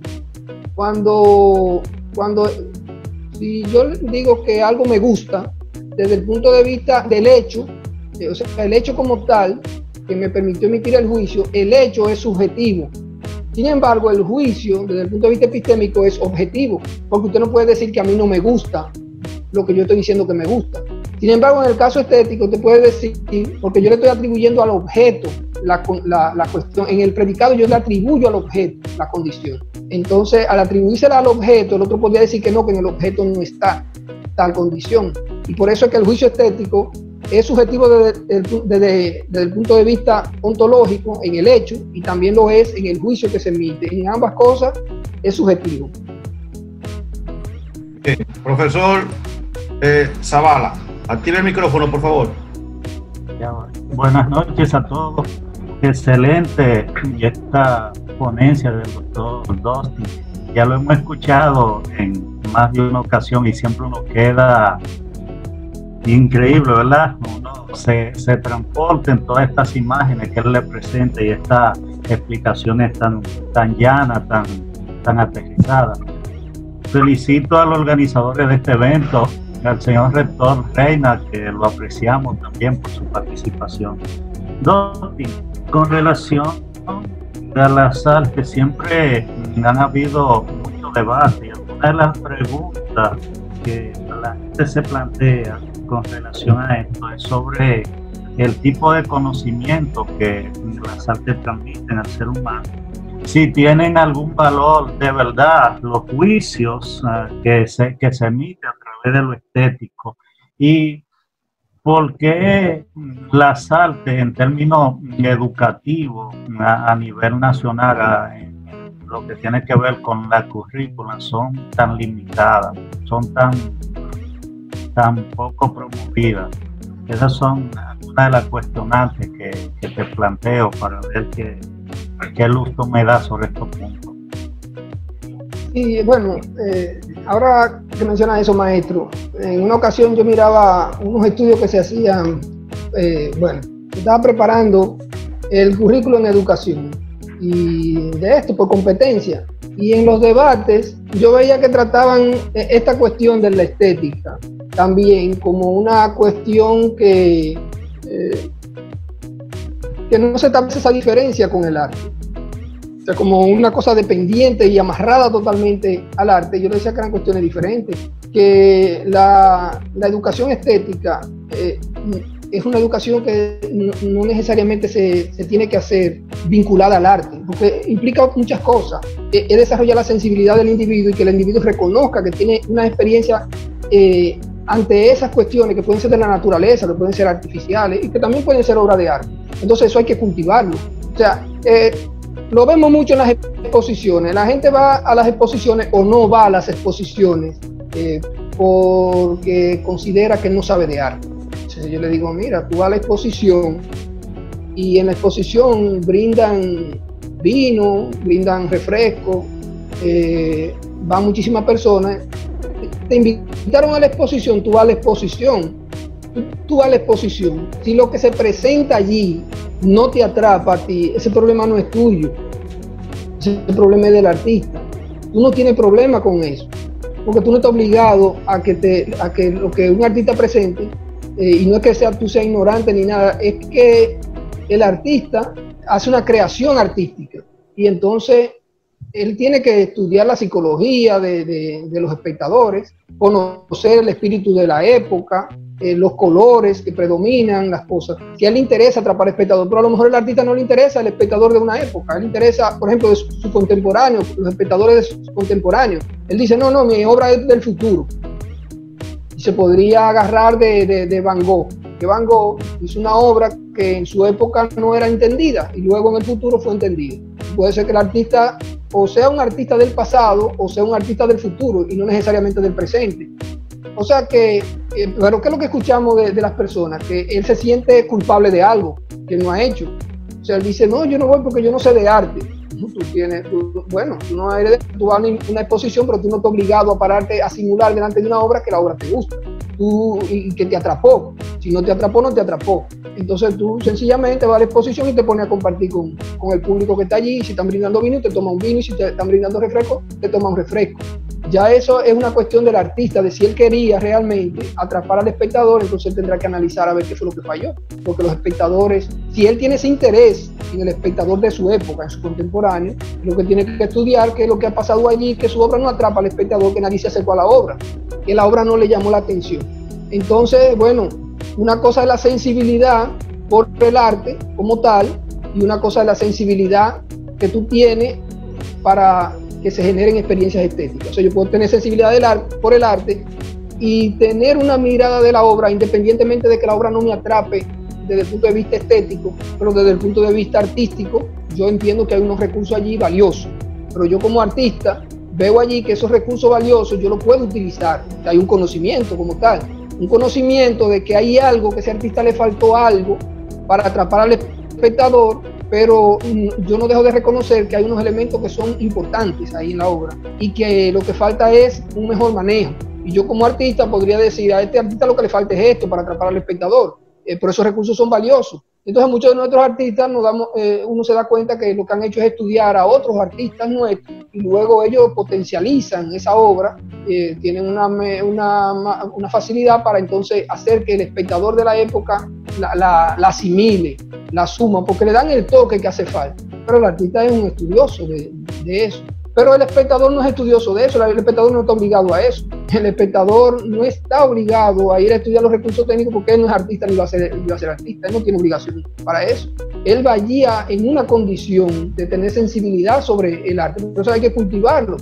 Eso se cultiva también, la sensibilidad del arte y la apreciación, enseñarlo a cultivar, a tener esas experiencias en la naturaleza, en los objetos, o sea, ver las diferentes dimensiones, las etapas. En este momento yo estoy estudiando el árbol por un asunto de botánica, de las hojas y de todo eso. Pero en otro momento yo estoy apreciando allí lo que el árbol me ofrece en términos de contraste, de luces, sombra y todo aquello. O sea que hay eso, pero eso hay que trabajarlo. Eso no es así como lo presentan en los currículos de educación, de que la gente va a formarse en sensibilidad estética porque le den en una clase de que él tiene que gustarle la música de un artista porque ese artista es dominicano, ¿no? Así no, porque es que si a él le gusta la música de un mexicano, le gustó la música de un mexicano. Algo tiene la música de ese mexicano que él le gustó la música del mexicano, porque tiene la misma letra y todo eso. Sin embargo, hay algo en la composición que lo atrapó. Entonces no es decirle, no, obligado es lo dominicano, que tú lo tienes que hacer. No, hay que ver qué es lo que el artista dominicano necesita para que atrape a ese sujeto en condición de espectador. Entonces hay que trabajarlo, hay que trabajar sobre eso y hay que conocer sobre eso. Entonces a veces no necesariamente el que tiene mayor conocimiento intelectual es que logra eso. Una persona que no tiene ningún conocimiento intelectual puede conectar a veces con eso que está esperando un gran público. Eso se ve en ese sentido. Bien, profesor doctor Leonardo Díaz. Sí, Dustin, quiero retomar una idea que me pareció muy interesante de tu exposición y que tiene que ver con la experiencia que señalaste del Guggenheim, ¿no? Y que creo que es una experiencia que es similar, digamos, a la experiencia que se da en cualquier museo de arte moderno, ¿no?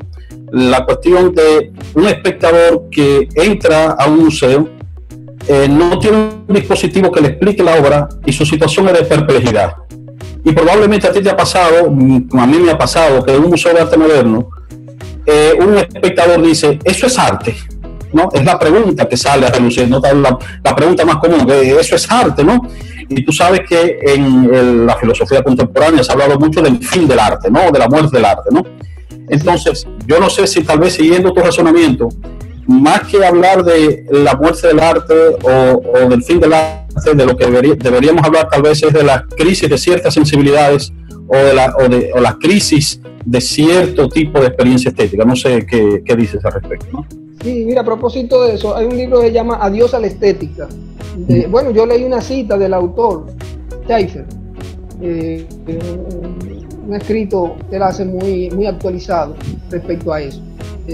Bueno, está la discusión de si la muerte del arte que se viene planteando desde la idea que presenta Hegel en su clasificación del espíritu absoluto, o sea, cómo le da una importancia y que le sirve de estímulo a los artistas conceptuales, le podría servir de estímulo a los artistas conceptuales, el hecho de que le da una preponderancia al concepto, y entonces en un segundo plano pone la religión y en un tercer plano pone el arte, en esto de la cuestión. Y para Hegel, cuando leemos a Hegel, por eso yo lo mencioné, porque está el libro interesantísimo de lo bello y sus formas. En Hegel vemos más el filósofo del arte, más que la cuestión de la estética. Está filosofando sobre el arte y uno cree que es un artista. Ciertamente, uno lee párrafos de ese libro. Yo he leído párrafos de ese libro en la clase de pintura del desnudo que yo doy en Bellas Artes. A veces he llevado el libro de lo bello y su forma y lo he leído en el curso y los estudiantes piensan que quien lo escribe es un artista que escribe ese texto. Entonces, bueno, ahí uno se da cuenta y entonces ¿por qué para Hegel el valor está en la poesía? Porque se maneja con palabras, estas palabras son conceptos. Y en el arte se contamina en el sentido de que la idea se hace sensible, o sea, la manifestación sensible de la idea es lo que aparece en el arte y que también aparece en su estética. O sea, en Hegel está la cuestión esta del arte, aparecería un poco en ese sentido y de paso la misma estética. Entonces lo que habría que ver es esto, en ese caso, Leonardo, que era la reflexión que hace este autor de el debate de si la estética como experiencia o la estética como disciplina. Si vemos la estética como experiencia, entonces como disciplina, entonces nos resultaría chocante muchas cosas, lo que hace el arte y la reflexión que se hace desde la estética como disciplina, como cuestión a veces como normativa. Pero si lo vemos desde el punto de vista de la experiencia, nos damos cuenta, bueno, que la experiencia, o sea, la gente sigue teniendo las experiencias de las cosas. Puede ser que tú no la tengas sobre determinada música, pero la tienes sobre otra música. No la tienes sobre determinada pintura, pero la tienes con otra, o determinado diseño. Tú tienes preferencia, o sea, que nadie te la puede obligar. Tú vas a una tienda y te dicen, no, esta es la camisa que está de moda, que tú dices, no, esta es la que me gusta, esta es la que yo quiero. En esa es que tú te sientes bien, o sea, que tú ves percibe allí algo, aunque no esté de moda. Entonces, la cuestión que la experiencia como tal existe independientemente de las reflexiones que se hagan. Entonces, lo que hay que, en ese sentido, lo que yo pienso es que es un poco desarrollar el autoestima, porque es que la persona se cohíbe pensando que él no tiene autoridad para decir algo. En el museo la persona piensa que él no tiene autoridad para decir, bueno, eso no es, eso lo puedo hacer yo, traerte un bastidor de mi casa y te lo coloco aquí. Tú no puedes después hacer toda la teoría que tú quieras, pero yo te lo puedo traer. Esa mismo, el bastidor yo te lo traigo, pero entonces alguien va a decir, no, porque el artista llegó a una síntesis después de hacer tal y tal cosa. Sí, pero entonces está muy bien. Pero lo que yo tengo ahora mismo es un cuadro en blanco, el bastidor en blanco donde no se ha hecho una raya, como el que le estoy diciendo, que está en en el Museo de Arte Contemporáneo de Nueva York, en el MoMA. Un cuadro en blanco, un bastidor en blanco que está ahí, y otro negro, totalmente negro ahí, que está ahí. Y es arte porque está ahí en el museo, y luego hay toda una justificación de eso. Y luego hacía una cantidad de creaciones que hay toda una justificación. Yo presentaba ahí el urinario de Duchamp, pero eso no era Duchamp, no era eso, Duchamp no era eso. Duchamp era un artista, que hay que ver todas las obras que Duchamp hizo, y él no la mandó presentándola a él como que era una obra de él, la mandó para una especie la mandó con un seudónimo a una exposición. O sea y luego entonces el impacto, y todo el mundo quiere coger por ahí, pero muchos de los que cogen por ahí no conocen al otro, no conocen al otro Duchamp, pero no tienen las condiciones del otro Duchamp, tienen esta que es más fácil. Entonces sí, eso pasa, que bueno, el asunto es que mucha gente a veces dice, no, pero me están tomando el pelo. Uno mismo en un museo puede pararse delante de determinada obra y decir, no, pero esto puede ser que me estén grabando para tomarme el pelo. No puedo creer lo que estoy viendo allí. Sí, es normal que eso suceda. Para una persona que no tiene ese conocimiento del arte como tal, pero que no tiene que tener necesariamente ese conocimiento como el arte del arte como tal, porque los museos no son exclusivos para los que estudian el arte. No es esa la función del museo, exclusiva para una élite, para unos intelectuales o para unos artistas. No, los museos son espacios abiertos para todo el mundo. Los niños hay que llevarlos desde pequeños a cultivarle esa apreciación de las cosas, y también a desarrollarle su autoestima, es que él diga, sí, pero eso a mí no me gusta eso. Y después tú le dices toda su teoría, o él te dice, no, eso, yo no me interesa estar delante de eso, para mí no me dice nada, ni me atrapa, ni nada. No lo puede obligar a que sí, que diga que sí, que él sobre eso ve algo. Que es lo que uno observa, que se insiste, como que la sensibilidad se cultiva así, como que él ve algo donde no hay nada. Esa es la cuestión. Muy bien, excelente, doctor Muñoz. Tenemos dos preguntas más. Tenemos la estudiante Karina Flete, estudiante de Conocimiento 1, que le pregunté si había tomado clase con usted y dijo, lamentablemente no.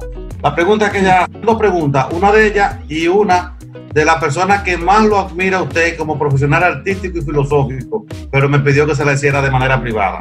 La pregunta que hace la Karina Flete es, ¿qué hace que una obra pase a ser llamada obra de arte? Y la pregunta que hace la persona que más lo admira a usted es, ¿quién determina lo que es arte y lo que no es arte? Ahí están las dos preguntas.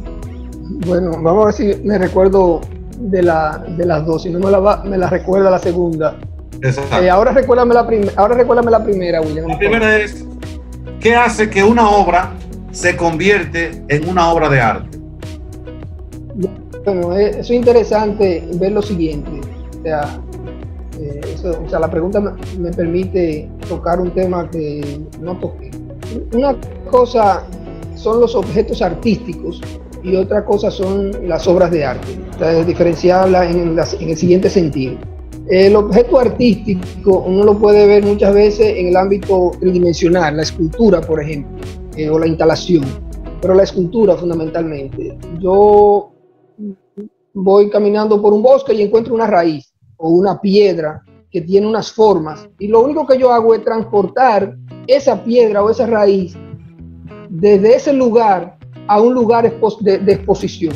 Lo llevo a un museo o lo llevo a una sala de exposición, a una galería de arte. Entonces yo realmente ahí no interviene la mano mía, yo no he creado esa pieza, yo lo único que tuve fue la virtud de ver en ella una cuestión que considero yo que es artística, y lo transporto de una condición a la otra, la paso, y en ese caso eso es un objeto artístico. Ahí no tuvo ninguna intervención el artista más que trasladarlo de un lugar a otro. En la obra de arte hay una creación de uno de nuestros semejantes. O sea, en este caso la naturaleza hizo esa raíz, esa piedra, la pulió, la formó y yo la transporté. En el otro caso no. En el caso de la escultura, qué sé yo, el David de Miguel Ángel agarró y transformó esa roca o la piedad y entonces le dio forma él a eso. él la trabajó, y a eso es lo que se le llama obra de arte, y siempre va a estar ahí la presentación que hace el individuo de llevar eso como arte, y de una sociedad que tenga la capacidad de aceptarla como arte. O sea, es ese consenso que se da de yo construirla, elaborarla como arte, y una sociedad que la acepta como arte. De lo contrario, yo puedo crearlo y quedarse en mi taller, y sencillamente logro, se mantiene por mucho tiempo como obra de arte. Muchas personas visitan el taller, nadie la quiere sacar del taller. Yo le he sacado a exposiciones y a nadie le interesa esa obra. Vuelve al taller y con el tiempo, como a nadie le interesó, muere el artista, mueren los familiares, a lo mejor no entienden nada de eso, y eso termina en un zafacón. Bueno, no se dio el consenso, nadie más quiso darle continuidad, a alguien se le ocurrió crearla, pero más a nadie le interesó eso. Entonces eso pasa con muchas creaciones de los seres, de los artistas, que la producen en su taller y luego no pueden sacar, no salen de su taller determinadas obras, de manera que necesita ese consenso, es ahí, no hay de otra manera, tiene que darse ese espacio de que otros acepten eso como obra de arte, en las dos condiciones, como objeto artístico, que alguien más lo acepte, o como obra, porque de lo contrario, su autor, que es el único que la está defendiendo y asimilándola, tan pronto desaparezca, que el arte no está para eso, a menos que sea un arte minimalista, momentáneo, de un instante, pero que el artista no lo ha creado con esa intención, sino que quiere que sea algo que perdure, que a más nadie le interesa, pues sencillamente eso dejará de ser arte, porque más nadie lo va a consumir. Recuérdame la otra, William, por favor. La otra pregunta es, ¿quién determina lo que es arte? ¿Y quién dice que algo no es arte? Bueno, eso tiene el mismo orden de ideas, o sea, está la vinculación ahí. Regularmente pasa con los artistas esto. Los artistas, su propuesta, regularmente que son novedosas y que se van a perpetuar, que se van a aceptar como arte, son precisamente porque fueron diferentes. La historia del arte es la historia de lo que han pintado diferente. Hay muchos artistas que han pintado con calidad y uno sencillamente lo conoce de ellos cuando lo ven en los museos, pero luego no sale. ¿Por qué no sale ese artista más allá de los museos que reconocen la calidad de esa obra? Porque realmente se parecen mucho a otros. Lo que son referentes son los que lo han hecho diferente. Entonces los artistas regularmente hacen siempre lo que construyen la historia del arte como tal, son esos que son capaces de hacer una cosa que es diferente y la tienen que imponer. La tienen que imponer no solamente haciendo una obra, como yo veo a veces, personas que hacen una obra en su vida y la mandan a un concurso y ganan, y luego no hacen una obra, o sea, uno no vuelve a ver nunca más una obra de esa persona. ¿Qué pasó ahí? ¿Qué pasó ahí con esa situación? O sea, el jurado dijo que ese era un artista o dijo que eso era una obra de arte, pero reconoce a esa obra, pero no reconoce a su autor, porque no le reconoce nunca más nada de lo que hace. Eso pasa y uno lo ve en los concursos. Entonces, el asunto está eso, que es algo novedoso, que va a necesitar que el artista lo defienda, o sea, que pueda darle continuidad, porque lo mismo pasa. Gana un premio en un museo, luego ese artista no trasciende, no se mantiene en el ámbito artístico y esa obra pasa sencillamente a los archivos de un museo. Y luego sencillamente nadie sabe nunca más. Hay muchísimas obras que han ganado premios que usted nunca más la ha vuelto a ver. Aquí mismo en los concursos, en las bienales, que ganan un premio y usted no sabe muchas instalaciones, por ejemplo. Hay instalaciones que nunca más la vamos a volver a ver en nuestras vidas, o físicamente la obra. Si la vemos, es una fotografía o un video que alguien hizo cuando ganó el premio. Nunca más se vuelve a presentar, a más nadie le interesa, nada más le interesaba al jurado de ese momento. Era solamente el jurado. El jurado que se convocó para decir que era arte valioso y que no era arte valioso, dijo que esa obra era valiosa. Luego a más nadie coincide con ese jurado. Por lo tanto, esa obra pasa al archivo, a la pinacoteca del museo, a la parte de almacén, y nunca más volvemos a ver de eso. O si es una instalación, se desmonta de ahí de la exposición y a más nadie le interesa nunca más, ni siquiera al mismo artista le interesa más hablar de eso. Entonces eso es así, o sea que te da esa situación de que va a necesitar alguien más que legitime eso para que eso pueda perdurar. Muy bien, excelente, doctor, su exposición, excelentísima también su manera de responder de manera clara, de manera que personas que no somos conocedores del arte podamos aprender completamente la idea que usted quiere transmitir. Es usted un artista filosófico y un filósofo del arte. Gracias por su gran exposición. Agradecemos también, aquí está su gran amigo Dios de Rufino, que también está aquí dándole apoyo, y su amigo Manuel tuvo dificultad técnica y por eso no pudo entrar. Agradecemos al rector Roberto Reina presente, a Augusto Bravo, decano de la Facultad de Humanidades, que siempre nos ha apoyado, el profesor Geraldo Roa, director de la Escuela de Letras, a Leonardo Díaz, director de investigación, al profesor Zavala, al profesor Israel Peralta y un vasto grupo de profesores que nos acompañan, a todos los estudiantes, tanto de Teoría del Conocimiento 1 y 2 que nos acompañan. Pedimos disculpas porque, doctor, cuando estábamos transmitiendo por Facebook Live, como usted comenzó desnudo, entonces allí nos tumbaron la transmisión. Ay, pero nada, eso ya se resuelve porque ya este video luego será editado y colgado en el canal 24 Horas de Humanidades y Sociedad. Recuerden que esta actividad de nombre El Banquete es iniciativa del Movimiento Generación Nova Universitas. En tal sentido, agradecemos a nuestro coordinador general, Eulogio Silverio, y en el mes de julio ya estaremos convocando, donde vamos a trabajar el concepto de cultura en Huntington. Y para el próximo sábado 6, le invitamos que vamos a tener el conversatorio Manejo de la Información e Impacto Emocional del COVID-19, donde tendremos 2 profesores de la Escuela de Comunicación Social analizando cómo se ha manejado en los medios de comunicación las informaciones sobre el COVID-19 y 2 psicólogos de la Escuela de Psicología, ambos, todos de nuestra facultad y de nuestra Universidad Autónoma de Santo Domingo. Adelante, profesor Eulogio Silverio. No sé si te mencionó el profesor Manuel Toribio, que está ahí, que eso es una cosa grande. Tener a Toribio en línea, 2 horas ahí. Dustin, tenemos a Toribio ahí 2 horas.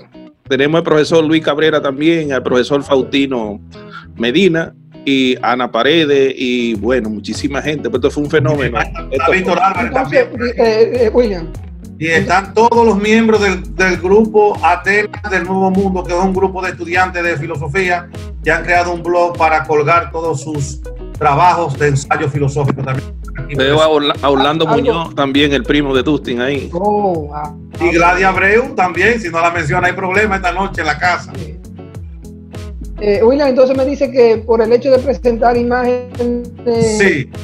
Bueno, ya desnudo, ellos lo asumen que viola la privacidad y ese centro, pero sí. Tranquilo que eso ahí, quien puede tener problemas soy yo porque era la cuenta mía. Así que no, pues de todos modos nosotros le haremos una edición tapando con algún truco, tapando la imagen que no se vean esa parte desnuda y la publicaremos, subiremos al canal. Sí, la subiremos al canal. Bueno, entonces gracias a todos por acompañarnos, ojalá esperemos y estamos convencidos que lo han disfrutado porque esto ha sido una magnífica exposición y agradecemos también a todos los participantes porque no hubo en ningún momento ninguna interrupción por los micrófonos.